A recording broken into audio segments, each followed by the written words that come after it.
Hello, welcome to another episode of the Unfiltered Podcast with Ujay, Unfiltered.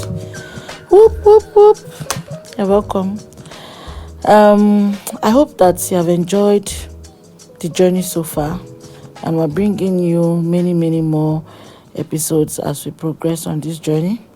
And today we're going to be discussing something very sensitive because I'll talk about something that me myself I don't practice, but I hope that I can take a cue from this episode and actually practice what I preach.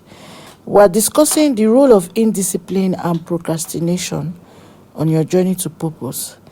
And with me in the studio today, I have a fantastic guy who is very disciplined. He's so disciplined. There's so many lessons to take from his life, and that's why he's here today to discuss this with you. And his name is Francis Obaso. You're welcome to the studio, Francis. I'm pleased to be here. Thank you, Chini. Thank you for coming on board on such short notice and for being patient with us. We really appreciate it.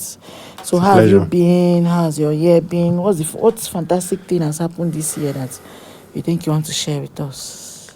Thank you again for having me be on this episode. Mm-hmm.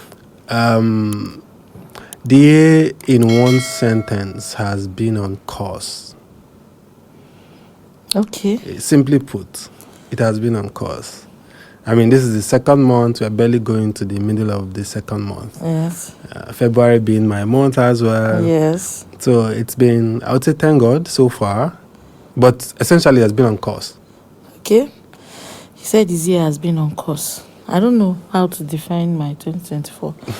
Apart from the fact that I think that I'm breaking new limits. And, growing pains. It's painful, but it's worth it. That's where we are. Right.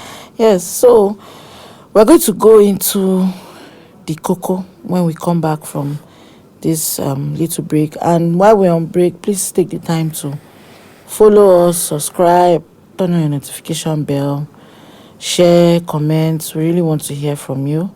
And we'll be back in a few minutes.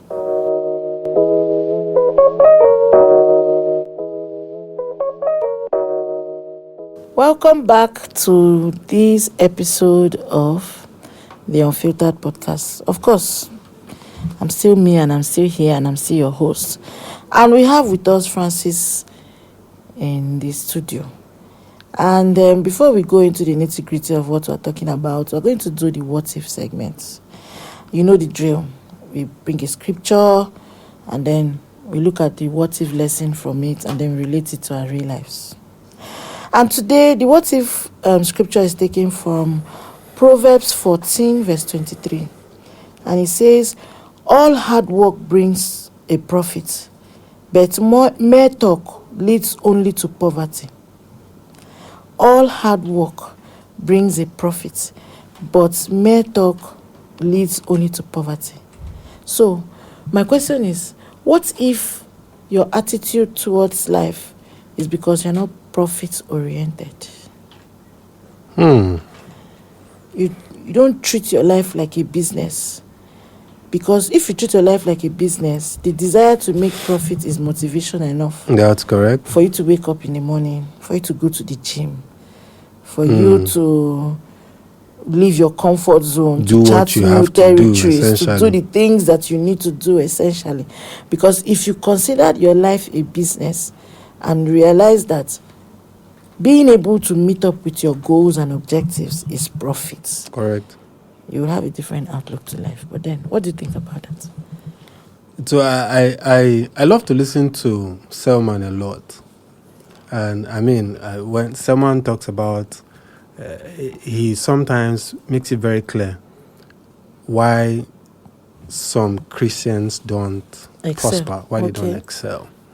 And if we bring it back to what you just asked, I mean, the quote was very interesting. All hard work, the verse brings a profit. But mere talk leads only to poverty. So someone would normally say that you come to the church, you come to ministry, you put in time in ministry, and there's a lot of amen at the end of one prophecy or another. the year is coming to an end, or there's a new year and there's lots of amens here and there. I will do this, I will do that, my year of this, my year of that. But then he particularly calls out Christians who do not work hard. So he's of the school of thought that no matter the amount of time you spend in the church, and there is no work that meets balance for God to really prosper you, You're going to be poor. you're going to be poor. Yes. So really, what if you, can you go back again? What if your attitude towards life is because you're not profit-oriented? Now, if you're not profit-oriented, you are not motivated to work hard. Yes. Treat your life like a business and let profit drive motivation. So the moment you don't treat your life like a business, you're not profit-oriented, you're not going to work hard. You're probably going to be full of plenty talk. And excuses. And just like the Bible said, poverty will befall you. It's as simple as that. It's really as simple as that. You know, the reason why we can afford to be indisciplined and we procrastinate a lot is because we don't see the bigger picture, which is still this profit-oriented that we're talking about. I'll do it tomorrow. Someone said that procrastination is the highest form of pride because you believe that God will give you extra time to do tomorrow what he has given you time to do today. I don't think it's because people don't see the bigger picture. Okay. Because there are people who can tell you, this is how my 2034 Will look like. I mean, they can foresee, they can say, this is what it will be based on A, B, C, D. But they're not working based towards on it. this, that. But then, I see it as foolishness, really. I see not putting work with plans or with what you foresee or with what you envision as foolishness. And I would like to come back to procrastination and pride. Really, I think is an insult to the Creator. Really, on that level. Because if we go into talking about it right now, I mean, we're just talking about the recent incident. This man could have as well said, I'll do XYZ tomorrow instead of doing it today before getting on this flight. Right? Now, in all due respect, right? Because there are so many reasons why people would say, okay, not now, maybe tomorrow. Not now, maybe next week. Right, but if we bring it to the context that we're talking about procrastination, something I know I can do now, I should do now. Something I should do now. Keyword should. To get XYZ results. And for whatever reason, I think, emphasis on think, I think I have the leisure or the luxury of doing it tomorrow. I think it's foolishness because you don't control what happens tomorrow. It's not guaranteed. It's not guaranteed.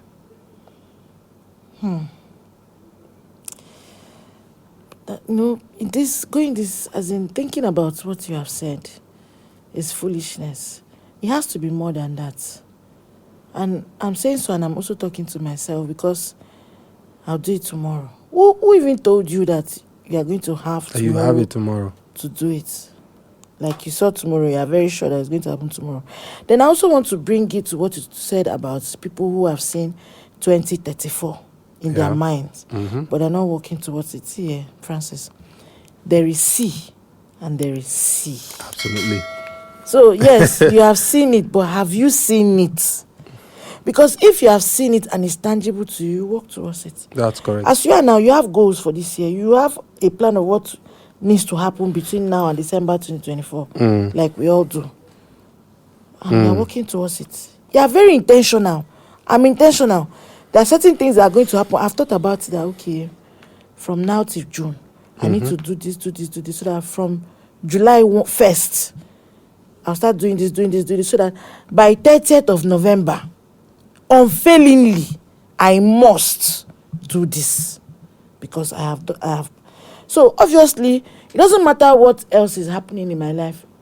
I have that goal at the back of my head. So when you are telling me that maybe something comes up and I need to travel, I'm thinking about how is that going to affect this. Yes, that's correct. That needs to happen before 30th of June. So that what needs to happen on the 1st of July will happen. So that what needs to happen on the 30th of November will happen. So because I have seen it. If you have not seen it, even if you have seen it, you will not work towards it. So I think I also want to speak on this. There is, I have seen and there is I have seen. Right? I used to have a boss that says as crude as this, that procrastination is from Satan. That's how he says it. That's how he says it. I quote, if there's something you're supposed to do now, you should do now, and you say, I will do it tomorrow, I'll do it. The moment you push it forward, that is the force of Satan that makes you do that. I mean, he says it in that context to pass out a message. But really, just like you've said, most of the time are interconnected. If you do this today, you have the luxury of, if you do A today, then you can do B tomorrow, giving you the opportunity to do C next tomorrow. Now, if you don't do A, if you do A and you don't do B, you can't do C. So you have to most do of B the time, before you do C. Exactly. So most of the time, yes, the devil gets to, in this case, bring you so much in a comfortable state of mind that you feel like, I can do this thing tomorrow instead of doing it today. If God has fashioned your life, had placed people to help you, and you're supposed to, for instance, you're looking for a job or you're looking for a contract, you're supposed to put in a business plan and submit on the Y or today, so that what he has prepared for you tomorrow, being Monday or being Tuesday, to happen, and you push it forward so that business plan is not ready. Can you see the far-reaching impact? And then tomorrow he said that God did not keep his own end of the bargain. Someone shared a story with me about some guy that the plan of God was that somebody, I think he had received a word of something, I think on Sunday, that by Wednesday he was going to meet somebody who was going to invest in his business. So the way that, God is a master planner. Yeah. He had planned it out that this guy was going to be leaving his house by 8, I think, specific timelines. And this guy was going to bump into this guy who was going to be needing direction. Yeah. And from directing him, they were going to have a conversation that would lead to that investment. And this guy was just going downstairs, and I said, oh, I forgot one thing. By the time he went upstairs and came downstairs, the person that he would have directed that go this way or go that way had passed. It became a missing piece. Yes. So as minute as that is, this is what happens when we succumb to indiscipline and procrastination, especially on the journey to purpose. A lot of people are just existing. And purpose doesn't have to be something dramatic like dying on the cross. Yeah. It doesn't have to be something dramatic like becoming the president of the most powerful country in the world. It might be something as little as maybe just putting out content daily. That's correct. It might be something as insignificant, in quotes, as just showing up to work every day to help someone else deliver a bigger purpose. Because we're all intertwined. Yeah. But then you don't do your part. And so when I was in school, because I used to attend Believers Love Word on campus, and my pastor used to say that, be serious with your life. There are so many people attached to you that you don't even know about. So many destinies. You don't know about them. You have never met them. And you're never going to meet some of them. That's correct. But their life is attached to you. It might just be an SMS that you would have sent to person A that would have encouraged the person to have done something that would have blessed someone that is in Australia. That's Meanwhile, correct. you're never ever going to go to Australia in your life. Basically. So I think that we need to take, being at the right place at the right time more seriously. But then there's been so much talk about, procrastination, indiscipline, and all of that. I call them Siamese twins. They are joined together. Yeah, they are. Because indiscipline and that is indiscipline that will make you to say, I'll do tomorrow what you can do today. That's true. Basically. So, but how do I know that I'm plagued by these Siamese twins? Because I might be killing it in my life, and I think that I'm doing well. Meanwhile, I'm the chairman I'm very indisciplined, and I don't do things when I should do them. But I'm really progressing, and, I think that I'm doing well in my life. Yeah, so I think it's again, let me use my former boss's words or terms. I think Satan gets to create an illusion in the minds of people that they are killing it. Saying create an illusion. Keyword, illusion. So you think you're killing it, but you're not. It. Your capacity as a human being, let's not even talk about as a believer and the enablement that comes with being a believer. Your capacity as a human being that is learned and you feel you're putting in the work could be that at a particular time, you're on a particular level. But because you have achieved some level of success, you feel you're, again, killing it. But if you look at how you have built, how you built to where you are today. Where you should have even been. Before you even look at where you should be, if you look at how far you came, how far you've come, you will see loopholes, you see lapses, you see so many reasons that makes it clear to you that if I had done this at this point, shouldn't really be at this point. I shouldn't be at this level right now. So if we come back to the subject, I feel like I'm killing. How do I pick out these Siamese twins? Meanwhile, I feel like I'm killing it. It's for you to routinely evaluate your bigger picture versus your milestones. Okay, your bigger picture versus your milestones. And most times, if not often, you will see that your present state, if you look at your roadmap, when you evaluate your milestones versus your bigger picture, you see that most of the time, you are not at the point where you should be. You're probably 2 steps backward. You're lagging behind. Most of the time. Meanwhile, you have the facade that I'm killing it. And there is demonstrable success. It's not like you're completely a failure. You have made some successes. You have recorded some successes. And the only reason, without going very spiritual, why you will be 2-3 steps backward from where you should be is procrastination and indiscipline. Really. I'll do it tomorrow. As minute as that sounds. Because, there's a bigger picture and there are different parts of the puzzle that should lead to that bigger picture. And, if you really seek God, those puzzles are step by step are going to put themselves in place. So if you, for any reason, say, I will do later, the devil is impacting the person's life. Okay. So there's nothing like I'm doing seemingly well or I'm doing well. So once you notice that you are not where you're supposed to be, we're not talking about being ungrateful now. No. But look, we're talking I'll borrow Francis's words. He said, the bigger picture versus milestones. And you're not where you are meant to be. You are the chairperson of the committee of people who are indisciplined and practice procrastination. Okay. So, what are the downsides of living? Anyway, I don't think there's any downside that is more than not meeting up with the bigger picture or your already set milestones and goals. But then, what's the downside of living a life of procrastination? You are going to have failures overlap failure. You are going to have failure overlap failure. Okay, how would that happen? I will do today and I don't do today.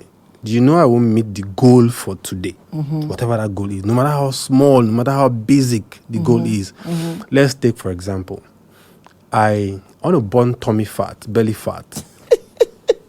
And it's interesting talking about belly fat because I spend reasonable time in the gym. So I see people who have several kinds of desires. Yeah. I want to build 6 packs. I want my muscle. I want my biceps to be 47 inches when measured. All sorts of things. And then you watch same people come to the gym. They are all full with energy when they walk in. They dress the way they like. They feel comfortable in. They have their whatever mug, bottle, whatever is inside. They are comfortable enough to meet a goal. And they get on a treadmill, for instance, and you're supposed to be on a treadmill, let's say for 30 minutes, 45 minutes. They pump it, they push it, and 30 minutes, one down. And there are 5 programs listed out for you for the day. Now, okay, let's say we are trying to lose overall body weight. And after doing 30 minutes of treadmill, the guy goes to press his phone. Let me rest a little bit. Of course, there's some few minutes of rest. And I watch some of these guys after doing 1, 2, 3 sets or 1, 2, 3 programs when there is a list of 10 programs to do for the day. And the person does not move to 4. He goes home. The person does not move to 5. Now, if there is a 60 seconds rest in between sets, and he, for whatever reason, let me take another 30 seconds. Instead of 1 minute, let me do 1 minute, 30 seconds before I go to the next set. You see that these things accumulate. And if the guy was supposed to spend 2 hours of 10 programs or 10 sets, he loses time. He's not able to meet the goal for 10 sets. Now, whatever role that 10 sets was supposed to play in losing belly fat, he won't meet it for the day. So when I say you see failure overlap on failure, as long as procrastination continues, that's what will happen. Wow. If you need 1 + 1 to get 2, if you don't have 1 and add 1 to it, you will never get 2. You will never get 2. And why is interesting that you call it semi-sins, and I completely agree, is that they both enable each other. Indiscipline enables procrastination. They're like, they say when the right hand wash the left hand, the left hand, in this case, both hands are soiling each other. They are not washing clean, they are soiling each other. And the only reason someone will procrastinate is because they are indisciplined. I feel attacked because this indiscipline, like I said, physician, heal yourself. But we'll go on a quick break. But just before we do that, can you share an experience of how you're able to overcome, these high mistrains and give us practical steps? Yes, we know that. Why can't you just stand up and go to work? Why can't you just stand up and go to the gym? Why do you go to the gym and press your phone? But give us practical steps. You need to always remind yourself, when I say remind yourself practically, you need to always remind yourself why you started, why you want it. Why you're doing what you're doing. Why you're doing what you're doing. So I want to have 20 billion by 2034. Except it's just wishful thinking. Why? I want to touch lives, I want to impact lives, I want to do this, I want to do that. I want to have flat tummy in 6 months. By summertime this year, I should be looking it. Now, if you remind yourself your why, reminding yourself your why, of course, involves re-echoing why your why is valuable. You're able to beat procrastination by essentially being disciplined. Discipline is basically having the training to do something, have a behavior. Your life is act in a particular way. Having the training to act in a particular way, that's what discipline is. So the moment you have training to act in a particular way, you know that once I come down from the bed, I take a cup of water every morning. I maybe do 50 push-ups, I do XYZ, whatever that is, that aligns to my daily goal of the bigger picture. So you must plan and stick to your plan. Now, you had asked me earlier, did I go to the gym every day? And there are some times... Maybe I should rephrase that question. Did you work out every day? Good. So there are some times that your plan does not work out the exact way you may have made it. But because you remind yourself of your bigger picture, you are conscious to find alternatives to meeting those goals rather than procrastinate. I don't have this enablement, so let's shift it. So instead of saying let's shift it, you provide an alternative to make sure you meet that goal. I don't feel like it. I don't feel like it. these things happen every day. There's sometimes at work that there's no reason why I cannot do this thing now, but I'm just not in the mood. So I just say I'll do it tomorrow. And then it piles up on top of all the other 1 million things Of that course, I have to do they tomorrow. overlap. And there's always a reason not to do something. I'm tired. There's always a reason not to do It's something. almost time. I want to go. I'm doing this. Well, the thing is that it boils down to intentionality That's correct. and willpower. That's correct. I remember when I used to really take this whole weight thing very serious. I used to take it very serious, and I'll see the effects. Then I'll just relax. Then you build up again. Then I'll take it very serious. I'll be serious. Then I think I need to get to a point where whether I see effect or I don't see effect, it becomes a way of life. As a matter of fact, seeing results is supposed to do the other way. It's supposed to enable you continue. No, I've gotten what I was looking for. Maybe I just wanted to lose maybe a few inches. I've lost. What's my business? But have you gotten what you were looking for? Except what you're looking for is that thing for a while. Well, I'm So hoping that I'm if taking the lessons from this conversation. yeah, Because I don't know. We'll go on a little break, a very short break, then we'll be back.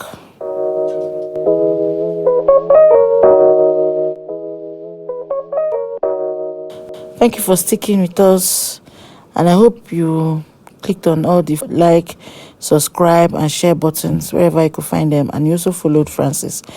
And I'm sure if you have gone through his page, you can see that there's a lot you can gain from him. So we're kind of winding down, but before we do that, let's look at the case study for today. And someone says, I lack motivation to live my life, and it's causing me to procrastinate and generally not care. How do I deal with this? I don't wish that anybody feels the way you feel right now, because for you to generally not care.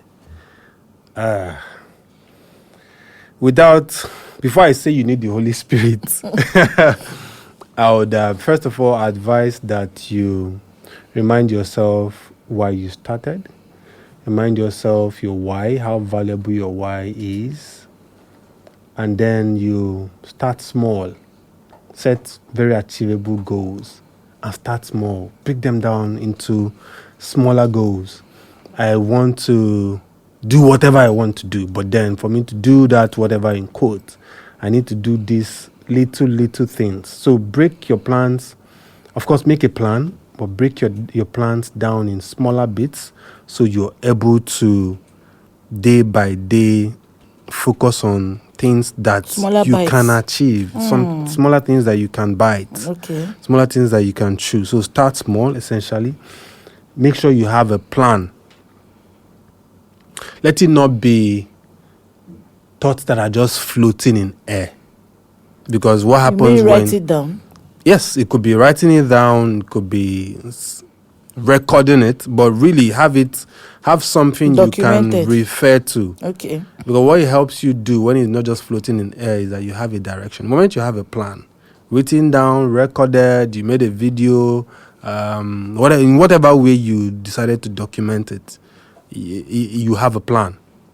So have yourself a plan. Is that not going to be difficult for someone that generally lacks motivation? I mean, remember I said for you to find your motivation, really, which is why I started by saying, remind yourself why. Okay.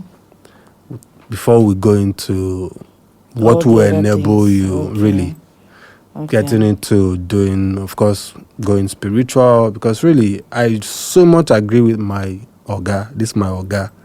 That Is a plan of Satan. this plan of Satan. Okay. Really. Okay. Yeah. Then have a plan, and whatever you start, those small things, finish them. So in essence, leave no task uncompleted. Finish them. The essence of breaking them down is so that they don't overwhelm you in the first place. But even as basic as those small tasks are, there is still the temptation to delay, to say I will do later. Don't do that. Don't do that. Finish those small tasks. Those small tasks, right? They are small because you are able to finish them. So really finish them. Okay. Very important. Now, you need to be very intentional with dealing with distractions. Okay. Be very intentional with dealing with distractions. Like I said earlier, there is 1,000,001 reasons why you will not do something. Yes. But even before those reasons, there are build-ups that now become, in quote, reasons. You lose time. If it's about how much you need to achieve in a day, you lose time because you said you were going to do X at X time, and there was a distraction that probably pushed you from doing X. Something impacted that plan. That you have a plan that you want to follow, that you have broken those things in smaller bits, does not mean that things are not going to want to push it away. So, but you have to be intentional about disregarding or discarding dealing with distractions. I think I've mentioned about 4 things now. Yes, the 5th one will be you need to be kind to yourself. Be kind to yourself to be able to know that, yes, there's a possibility of you not meeting 100%. And what this does to you is it keeps you very aware. Now, be kind to yourself does not mean fall to the temptation of, okay, I know say I feel this thing feel no complete. But if you had done steps 1 to 4, you find out that you being kind to yourself would more fall around you celebrating your successes. Okay. Not necessarily you giving yourself an excuse not to meet. So your wins, no matter how small they are, celebrate your wins. And even when you miss out, don't talk down on yourself. I think that we do that a lot. Exactly. You know, then you realize that by the time you are done talking down on yourself, you can't even rise up from where you push lose yourself motivation down. The more. I get that. You lose motivation the more. I get that. And lastly would be, you always need to show up for yourself. Show up for yourself. How? Push yourself. I know I'm weary. I don't have motivation. Again, remember your plan. Remember your why, and show up. I need to be at work to earn money. Show up. I need to be at my the baby gym. girl lifestyle. I need to be at the gym to lose weight. Show up. I don't have money to be at the gym. I need to get up from my bed and work out. Show up. I need to drink water once I wake up in the morning. When I wake up first in the morning. Show up. Show up for yourself. I need to build a relationship with God. Show up. Is it midnight? Show up. You want to study the word? Show up. So really show up for yourself. I think that's the highlight of this conversation. Be kind to yourself. Show up. Have a documented plan. And then break it down into implementable bite sizes. That's correct. So you can chew on them, you can work on them, you can do, and then be able to be accountable. I think I should add that. Be accountable to yourself and to other people. I think that if you have difficulties, but the downside with that is that on the day that the person is losing motivation, 2 of you will lose motivation together. It's also important that, you can add this, it's also important that you find yourself or get involved in communities that share similar goals, right? And I like to always use the fitness scenario. You hear a lot of people say, I don't have motivation doing it on my own. A lot of people go to the gym when they feel a lot of people are going to come to the gym, maybe in the evenings or in the mornings or during the weekends, because I like going to the gym when people will not see me. So just be in that community of people who stir your willpower. Okay. Who stir it, whatever the situation, whatever the scenario is. Be in a community. It could be a community of people who just drop articles, who drop their experiences, who drop their testimonials, their success stories, right? Try to be in such communities because it will help you build motivation. Okay. I think you need to take that really very seriously. because you don't want to get to 2034 and realize that the vision that you saw, you didn't actually see it. That's correct. So the sooner you get on this bandwagon, the better for us. So, like I said, we're rounding up very quickly. But before we go, we're going to play a very quick game. Okay. I hope that's happens. So, as long as it is day, we must do the work of him who sent me. Night is coming when no one can walk. Which scripture is this? Okay. I'll give you expo. It's in the book of John. No, I don't have an idea. Okay. John chapter 9 verse 4.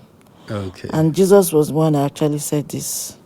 As long as it is day, I must do the work of him who sent me, because night is coming when no one can walk. And night can be interpreted to mean so many things. The person can die. The person supposed to even do the stuff for will die. So night has come. Yeah. Maybe you move up to higher responsibilities. Night has come. Maybe you are unable because you are incapacitated. Night has come. Either way, you have now to work, because tomorrow. That's John chapter 9 verse 4. 24, I think. Verse 24. Verse 4. I got it. Yes. I got it. So, I think this is a very good place to land this episode. Yes. Thank you for staying on with us. Thank you for having me. Thank you. So, don't forget to subscribe. If you're watching on YouTube, turn on the notification bell. If you're on TikTok or wherever you're watching us from, please like, follow, share. Follow us on all our social media platforms. And even if you're on Spotify or Apple or wherever, join the conversation. We can't wait to hear from you. Bye.